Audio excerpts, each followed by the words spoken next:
नमस्कार मंडळी, पल्लवी धारा या चॅनलवर तुमचं मनापासून स्वागत आहे. मित्रांनो, आज आपण खूप खास पदार्थ बनवणार आहोत, कारण हा उपवासाला खास खाता येतो. आज आपण बघणार आहोत उपवासाची बटाट्याची कीस कशी बनवायची.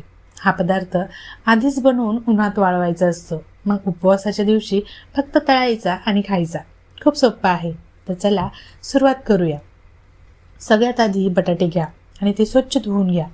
मग एका भांड्यात पाणी घेऊन त्यात बटाटे टाका आणि गॅसवर ठेवा. बटाटे चांगले उकडू द्या, साधारण 15 ते 20 मिनिटं. काटा किंवा सुरी घालून बघा. आज सहज गेली की बटाटे उकडले असं समजा. मग गॅस बंद करा आणि बटाटे थंड होऊ द्या. बटाटे थंड झाले की त्यांची साल काढा. उकडलेले असल्यामुळे साल अगदी सहज निघते. आता किसणी घ्या आणि बटाटे किसून घ्या. जाड किसणीवर किसा, म्हणजे किस थोडा जाड होतो आणि तळताना छान होते.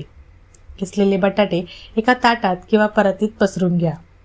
आता हा किसलेला बटाटा उन्हात वाळवायचा आहे. एक मोठ्या कपड्यावर किंवा ताटावर नीट पसरवा आणि उन्हात ठेवा. चांगलं कडक ऊन असेल तर 1 ते 2 दिवसात वाळतो.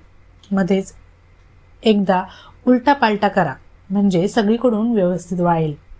पूर्ण वाळला की तो कडक होतो आणि हाताने मोडला की करकरतो. तेव्हा समजायचं की झाला तयार. हा वाळलेला बटाटा एका डब्यात भरून ठेवा. उपवासाचा दिवस आला की कढईत तेल गरम करायचं. तेल चांगलं तापलं की वाळलेला बटाट्याचा किस त्यात टाकायचा. तो लगेच फुगतो आणि खरपूस होतो. अगदी 1-2 मिनिटात होतो. जास्त वेळ ठेवू नका, नाहीतर करपतो.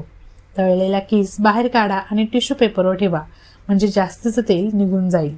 बघा किती सोपं आहे ना. सेंधव मीठ घालून किंवा असंच खा. उपवासाला एकदम मस्त लागतो हा पदार्थ. आधीच बनवून ठेवायचा आणि उपवासाला झटपट तळायचा. यापेक्षा सोपं काय असणार, हो ना? तर मंडळी, हा व्हिडिओ आवडला असेल तर लाईक करा आणि पल्लवी धारा या चॅनलवर आत्तापर्यंत सबस्क्राईब केलं नसेल तर आमच्या चॅनलला सबस्क्राईब करायला विसरू नका. हा व्हिडिओ तुमच्या मित्रमैत्रिणींना पाठवा आणि शेअर करा. भेटूया पुढच्या व्हिडिओमध्ये नवीन माहितीसह. तोपर्यंत धन्यवाद. जय महाराष्ट्र.